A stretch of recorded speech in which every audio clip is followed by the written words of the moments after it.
There are those who walk into a room and immediately sense that something is misaligned, long before a single word has been spoken. They notice the slight tension as someone presses their lips together, hear a pause that lingers a half second too long, and see a smile that fades before it ever reaches the eyes. They sense the atmosphere in the room before their surroundings give them even the slightest visible reason to. For most of their lives, they have been told they are too intense, too sensitive, that they read too much into things. But what if they are simply reading more than the people around them are equipped to see? Psychologists have a name for this: hyperawareness. Far from being a flaw, it is one of the rarest and most sophisticated forms of intelligence that exists. And today, we're going to try to figure out what exactly it is, where it comes from, and go over 7 specific signs that you have it. Understand first that this is not a personality type. It is a neurological pattern. Research in sensory processing and attentional neuroscience shows that hyperaware individuals have a nervous system that processes environmental and social information at a significantly higher resolution than average. Where most perceive only the broad, clumsy strokes of a situation, the hyperaware mind captures the fine grain, the micro-expressions, the tonal shifts, the hairline inconsistencies between what is spoken and what the body betrays. And this is not overthinking. It is a different quality of perception, operating at a level most people simply do not have access to, and it shapes everything. How you experience other people, how you experience spaces, and how you experience yourself in relation to the world around you. Consider the first marker of the hyperawareness. You read people with an accuracy that sometimes unsettles even you. Within just a few minutes of meeting someone, you can often tell what they're really feeling, not by what they say, but by other cues. How the pace of their speech shifts when the conversation touches on a certain topic. How a fleeting tension crosses their face before they slip their mask of composure back on. Or how their voice wavers ever so slightly when saying something they don't fully believe themselves. You are not guessing. You are processing a vast volume of nonverbal data that ordinary brains quietly discard. Research into emotional recognition shows that highly perceptive individuals process facial microexpressions, expressions that last less than 1/5 of a second at rates significantly above average. The world walks blindly past these signals. You do not. And while this gives you an uncanny ability to understand people with exceptional precision, it also means you sometimes know things about someone's emotional state that they might not even admit to themselves. Having this kind of ability to read people can be an incredibly heavy burden to bear, because no matter how much you might want to, you can't unsee what you've seen, and you can't pretend not to know what you know for a fact.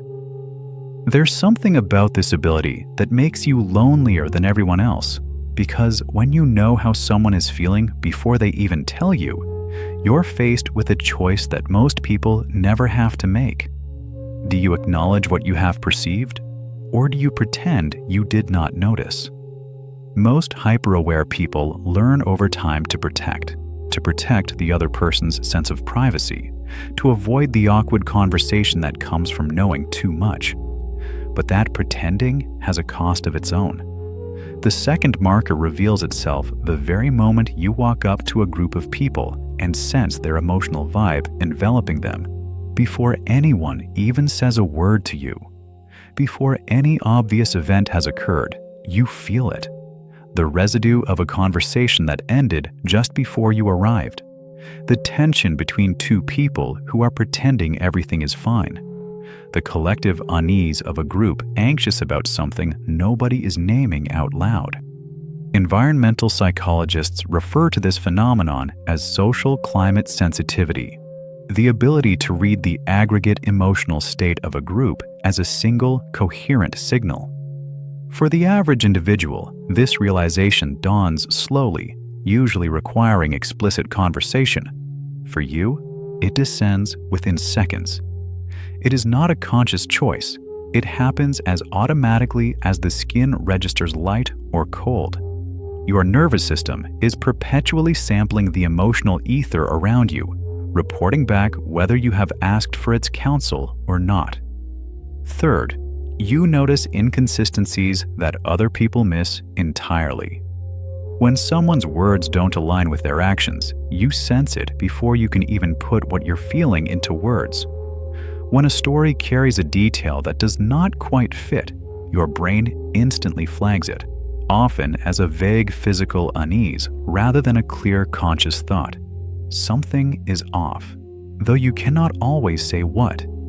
This is what researchers call incongruence detection, the ability to identify mismatches between different channels of communication. Most people process communication on a single channel at a time. The hyper-aware person processes multiple channels simultaneously: words, tone, body language, timing, context, and notices when they are not all saying the same thing. This makes you genuinely difficult to deceive. Not impossible, but difficult. Because dishonesty creates incongruence across channels, and your system is specifically calibrated to detect exactly that. The discomfort you feel around inauthenticity is not personal sensitivity. It is not suspicion, nor is it judgment. It is simply your nervous system doing its job, reporting a data mismatch, much like a mechanism flagging an erratic line of code. You are not actively hunting for lies. You are simply constitutionally incapable of ignoring them when they manifest. Fourth, you process experiences more deeply than the people around you seem to. A conversation that others forget by the following morning stays with you for days. You replay it, turn it over, search for the meaning beneath the surface of what was actually said. A film, a piece of music, a line from a book. These do not simply pass through you, they land somewhere and stay. And when you try to explain why something affected you so strongly, you often find yourself unable to put it into words in a way that makes sense to someone who did not share the experience. The psychologist Elaine Aron's research on sensory processing sensitivity found that roughly 15 to 20% of the population processes experience at a significantly deeper cognitive and emotional level than the average person. These individuals do not simply encounter events, they absorb them like a sponge. This depth of processing is why hyper-aware people tend to be more moved by beauty, more shaken by cruelty, and more affected by the emotional states of those around them than most people expect. The sensitivity and the depth are not separate traits. They are the same mechanism expressing itself in two directions, inward and outward at the same time. The fifth sign is directly tied to the fourth and naturally stems from it.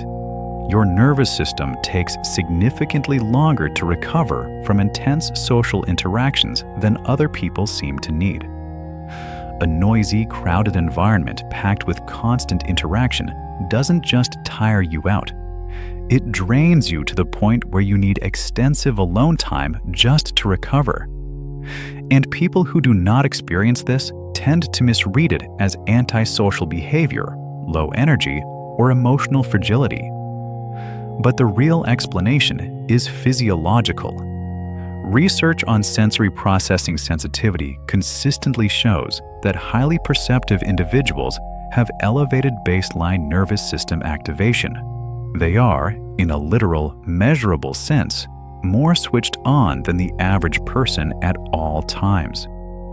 When your nervous system is already running at a higher baseline, anything that demands additional activation carries a recovery cost that other nervous systems simply do not incur.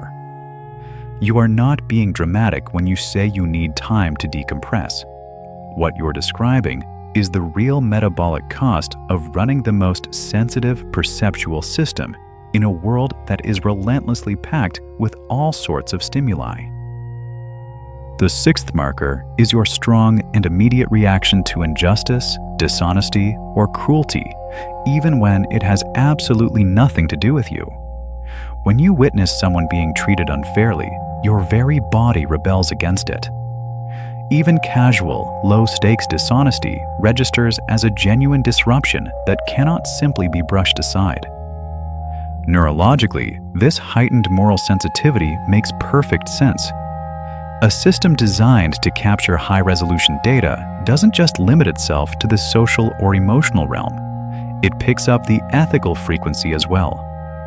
The chasm between what is right and what is actually occurring registers with the same glaring discomfort as any other incongruence. And you did not elect to care this deeply. Your perceptual apparatus made the choice for you. And while caring so intensely about things others discard without a second thought can feel like a burden, it is also the defining feature of a mind that takes existence seriously. This is why you so often find yourself, formally or informally, acting as an advocate. You do not choose these battles out of a desire for conflict, but because you find it agonizingly impossible to witness a wrong and remain a silent observer. And finally, the seventh marker is something that has followed you since childhood. The realization that you simply live in a completely different reality than most people. Not in a better or worse world, but in a more intense and vibrant one. You have watched others navigate situations that would have consumed your emotional reserves for days, wondering how they do it, how they let things go so quickly, how they do not seem to notice what feels so obvious to you, how they walk into a room and simply do not feel what you feel the moment you arrive. This is perhaps the most defining feature of hyper-awareness as a whole. It is not a single, isolated ability, but the accumulation of all these traits into a constant awareness that your relationship with reality is simply mapped in higher detail. More information arrives, more of it registers, more of it stays.